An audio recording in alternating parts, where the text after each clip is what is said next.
aproximadamente aí. Olha lá que maneiro. Quase 10 minutos de queima de fogos. Não, é pra fazer a festa mesmo.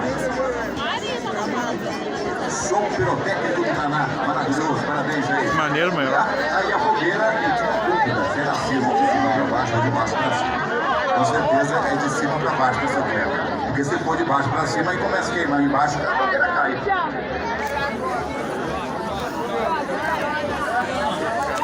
E um abraço pro Léo, o responsável que fez a organização da fogueira, viu, Léo? Parabéns pelo trabalho, ficou muito bonito. Show de bola, meu povo!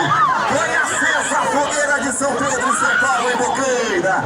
É sinal que a nossa festa está cada vez mais animada, minha gente!